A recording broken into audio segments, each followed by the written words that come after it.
नमस्कार दोस्तों, स्वागत है आपका मेरे यूट्यूब चैनल अमित एग्जाम वाला में। तो आज हम लोग बहुपद का फोर्थ क्लास करेंगे और इससे पहले 3 वीडियो आपके चैनल पर अपलोड है। अगर नहीं देखे हैं तो जाकर उसे ज़रूर देखें। तो देर न करते हुए चलते हैं अपने प्रश्नों की ओर। तो आज हम लोग क्वेश्चन देखेंगे पेज नंबर 33 बीटीसी के किताब में जो दिया हुआ है उदाहरण नंबर 2। द्विघात बहुपद x square plus 7x plus 10 के शून्य के ज्ञात करें और शून्यकों एवं गुणांकों के बीच के संबंध की सत्यता की जांच कीजिए। देखिए यह क्वेश्चन 2016 में आपसे पूछा गया है, जो कि 3 मार्क्स का पूछा गया है। तो इसलिए इस क्वेश्चन को हम लोग देखते हैं। तो क्या करते हैं कि एक्स स्क्वायर हल लिखेंगे पहले सॉल्यूशन, उसके बाद x square plus 7x plus 10 is equal to 0। तो जब हम इसको हम लोग सॉल्व करते हैं, देखिए आप लोग जानते हुएगा इसका रूल कि फर्स्ट इनटू लास्ट। तो ये फर्स्ट वाला यहाँ पर एक्स स्क्वायर के बगल में यहाँ पर क्या है, नहीं कुछ रहता है, मीन्स 1 है। तो यहाँ पर ये 1 दिख रहा है और यहाँ पर कितना है, तो 10 है। तो फर्स्ट और लास्ट में गुना करके और माइंड में सेट कीजिए। तो 10 1 जा 10, तो 10 में अगर 1 से गुना करते हैं तो 10 से कम 10 होता है। तो कौन ऐसा संख्या है जो उस दोनों अंक को आपस में जोड़ते हैं या घटाते हैं तो बीच वाला का जैसे आ जाए, और उसी दोनों को गुना करते हैं तो प्रथम और अंतिम के गुणनफल के बराबर आ जाए। तो ऐसा आपको 7 को तोड़िएगा तो 5 और 2 मिलेगा। 5 और 2 को अगर मल्टीप्लाई किया जाए तो 5 2 से 10 हो जाएगा, और 5 और 2 को ऐड किया जाए तो आपका कितना हो जाएगा, 7 हो जाएगा। तो आप लोग यह लिख सकते हैं कि एक्स स्क्वायर प्लस 7 को हम लोग 2x प्लस 5x, इस 7x के लिए हम लोग ये लिखे हैं 2x प्लस 5x, और ये 10 का ये 10 आ गया। ठीक है, अब हम लोग यहाँ से कॉमन लेना स्टार्ट करेंगे। तो कॉमन क्या लेते हैं, कॉमन वही लेते हैं जो दोनों में रहता है। ठीक है, तो अब यहाँ से हम इस दोनों में कॉमन लेंगे। ठीक है, इस दोनों में जब कॉमन लेते हैं तो देखेंगे यहाँ पर x के पावर कितना है, 2 है, मीन्स यहाँ 2x है, और यहाँ पर कितना x है, 1x है। तो कितना x दोनों में है, तो 1 दोनों में है, इसलिए हम लोग 1x कॉमन ले लेंगे। 1x जब कॉमन ले लेंगे तो x यहाँ पर कॉमन ले लिए तो यहाँ पर क्या बच गया, 1x बच गया, और यहाँ से या x ले लिए तो कितना बच गया, यहाँ पर 2 बच गया। तो यहाँ बच गया क्या, x इंटू एक्स प्लस 2। अब यहाँ पर देखेंगे इस दोनों में क्या हम कॉमन ले सकते हैं, जो दोनों में है, तो जो दोनों में होगा वही कॉमन लेंगे। तो यहाँ पर x है, यहाँ पर x है, नहीं है, इसलिए हम x कॉमन नहीं लेंगे। यहाँ पर 5 है, यहाँ पर 5 है, हाँ है, क्यों, तो 10 को हम लोग कैसे लिख सकते हैं, तो 10 को लिख सकते हैं 2 मल्टीप्लाई 5, यानी 2 5 जा 10। तो यहाँ पर देख सकते हैं कि 10 में आपको 5 छिपा हुआ है, तो इसलिए यहाँ पर 5 यहाँ भी और 5 यहाँ भी है, इसलिए 5 5 कॉमन लिया जा सकता है। तो यहाँ पर अगर 5 कॉमन ले लेते हैं तो यहाँ पर क्या बचेगा, x बचेगा, और यहाँ से 5 अगर कॉमन ले लिए तो क्या 5 कॉमन ले लेते क्या बच गया, आपका 2 बच गया, तो यहाँ पर 2 लिख देना है। कितने बच्चे करते क्या है कि सोचते हैं कि इसमें से 5 ले लिए तो अब इसमें 5 बचा, तो जी नहीं, आपको कॉमन जो होता है मल्टीप्लिकेशन में से लेना पड़ता है, नहीं कि सब्ट्रैक्शन में से, यानी घटा कर नहीं लेना होता है, गुना में से आपको कॉमन लेना होता है। ठीक है, तो इसमें से 5 ले लिए तो आपको यहाँ पर 2 बचने वाला है, नहीं कि 5 बचने वाला है। तो यहाँ पर क्या बच गया, तो यहाँ पर 2 बच गया। अब हम लोग दूसरी बात यह भी आप लोग देखिएगा, ध्यान दीजिएगा कि यह ब्रैकेट के अंदर वाला जो दोनों पद होगा वह आपका इक्वल आना चाहिए। अगर यह दोनों इक्वल नहीं आ रहा है तो समझ जाइएगा यहाँ से आपका क्वेश्चन रॉन्ग बन रहा है, गलत बन रहा है।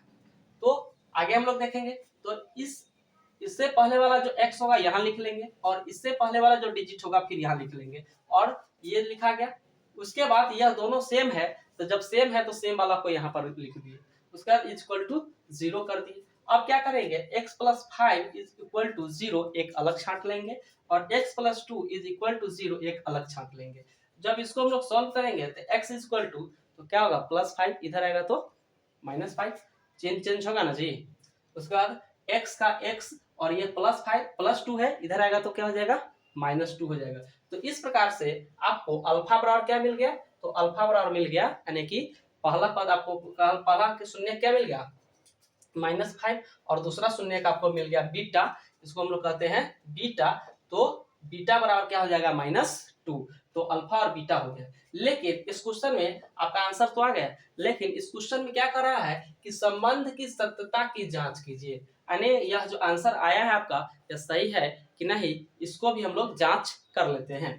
तो जांच करने में क्या होता है कि आप लोग एक सूत्र याद किए होइएगा कि अल्फा प्लस बीटा बराबर minus B by A. Alpha plus beta बराबर माइनस बी बाई ए, और अल्फा इंटू बीटा बराबर होता है सी बाई ए। ये क्या होता है, अल्फा इंटू बीटा बराबर क्या होता है, सी बाई ए। तो इस दोनों पर हम लोग देखते हैं रखकर, और यह हमारा मान सही आता है कि नहीं। तो हम लोग देखेंगे अल्फा का मान कितना आया है -5, तो यहाँ पर लिख लेंगे -5, प्लस का ये प्लस लिख लिए, बीटा का मान कितना है -2, तो -2 लिख लिए, बराबर क्या लिखेंगे -b/7। अब देखिए यहाँ पर आपको बता दे कि इसमें से आपको ए बी और सी लेना होता है, ठीक है, इसमें से क्या लेना होता है, ए बी और सी। आपको बता दें कि एक्स स्क्वायर के बगल वाला जो होता है ए होता है, एक्स के बगल वाला जो होता है वह सी बी होता है, और जो डिजिट होता है जिसमें कोई भी चर राशि नहीं लगा रहता है वह सी होता है। तो और आप लोग ऐसे भी द्विघात बहुपद का जब हम लोग व्यापक रूप समझ रहे थे तो उसमें हम लोग व्यापक रूप में यही ना समझे हैं, a x square plus b x plus c. तो यहाँ पर देखिए एक्स स्क्वायर के बगल वाला होता है ए, एक्स के बगल वाला होता है बी, और सी जो होता है आपका डिजिट हो जाता है, ठीक है। तो इसको हम लोग देख चुके हैं, इस चीज को हम लोग पिछले कक्षा में देख चुके हैं। तो हम लोग यहाँ पर देखेंगे क्या कि माइनस बी लेना है। तो देखिए यहाँ पर बी कौन होगा, एक्स के बगल वाला, तो एक्स के बगल में कितना है 7 है, इसलिए 7 वाला यहाँ पर हम लोग ले लेंगे, और ये माइनस आपका फॉर्मूला होता है, सूत्र होता है, तो -7 बाई ए क्या होगा, तो देखिए एक्स स्क्वायर के बगल वाला ए होता है, तो एक्स स्क्वायर के बगल में कुछ नहीं है, तो नहीं है कुछ मतलब 1 है, तो आपको क्या रख लेना है, ए के जगह पर आपको रख देना है 1 रख देना है। अब हम लोग क्या करते हैं, तो -5 और ये प्लस और माइनस मिलकर क्या होता है, प्लस और माइनस मिलकर हो जाता है आपका माइनस हो जाता है, और उसके बाद जब 1 से हम लोग -7 में डिवाइड करेंगे तो हमारा आंसर आने वाला है -7।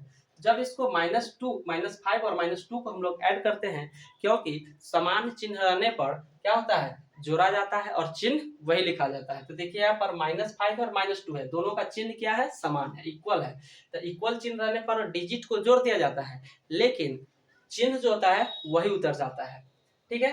तो -5 और -2 तो क्या हो जाएगा -7, और यहाँ पर -7 में 1 से डिवाइड किए हुए थे तो ये भी आया था -7, यानी -7 ये जो हो गया LHS और ये हो गया RHS, यानी कि LHS बराबर RHS, ये हो गया आपका प्रूफ हो गया।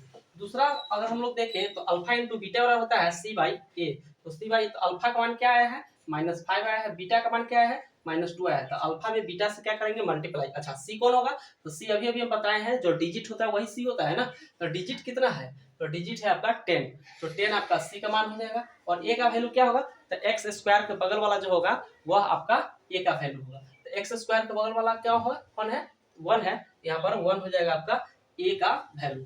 उसके बाद हम लोग वैल्यू पुट करके और -5 को -2 से जब मल्टीप्लाई करते हैं तो मल्टीप्लाई में क्या होता है कि माइनस माइनस रहने पर प्लस हो जाता है, ठीक है। तो -5 और -2 क्या हो जाएगा +10, और ये 10 में 1 से जब डिवाइड करेंगे तो ये भी आपका आ जाएगा 10। तो यहाँ भी आपको LHS = RHS देखने को मिल रहा है, अर्थात हमारा जो आंसर आया अल्फा का मान -5 और बीटा का मान -2 वो हमारा आंसर सही है, और इस पर आपको 3 मार्क्स मिलने वाले हैं, जो कि क्वेश्चन नंबर 2016 में यह क्वेश्चन पूछा जा चुका है। नेक्स्ट क्वेश्चन की बात करें उसी पेज से उदाहरण 3 की, तो उदाहरण 3 की अगर बात करते हैं तो x² - 3 के शून्य ज्ञात करें। यह आपको 2014 के क्वेश्चन में क्वेश्चन बैंक में 2014 के एग्जाम में आपको पूछा गया है। तो यहाँ पर ये ऑब्जेक्टिव क्वेश्चन पूछा गया है, तो हम लोग क्या करेंगे x² - 3 = 0, तो x² और ये क्या करेंगे -3, जब इस साइड आएगा तो क्या हो जाएगा +3 हो जाएगा। और आपको पता होना चाहिए यहाँ पर से स्क्वायर हटाते हैं, तो स्क्वायर हटाते तो क्या होता है, तो स्क्वायर हटाने पर होता है प्लस और माइनस के साथ रूट चढ़ाया जाता है। जब स्क्वायर यहाँ से हटे तो दूसरे साइड प्लस और माइनस के साथ क्या चढ़ता है, रूट चढ़ जाता है। तो हम लोग यही देख रहे हैं, इसलिए अल्फा बराबर क्या हो जाएगा 1 + √3 और बीटा बराबर क्या हो जाएगा 1 - √3, यानी दो आंसर आपको यहाँ पर भी आ गया। देखिए बहुपद है और बहुपद के शून्य कितने होते हैं, 2 होते हैं। देखिए 1 2, इसमें भी ये भी बहुपद था ना, द्विघात बहुपद, तो घात 2 था। तो देखिए इसका भी क्या आया शून्य, 1 और 2। ये पिछली कक्षा में हम लोग डिस्कस कर चुके हैं। तो इस प्रकार से आप लोग एक्सरसाइज 2.2 का क्वेश्चन नंबर 1 का 4 एंड 5 आप लोग जा करके क्वेश्चन खुद से सॉल्व कर सकते हैं, जो कि इसी लेवल का क्वेश्चन है, और आप लोग इसको स्वयं कर सकते हैं। तो अगर वीडियो अच्छा लगे तो चैनल को सब्सक्राइब और वीडियो को लाइक जरूर करें। धन्यवाद।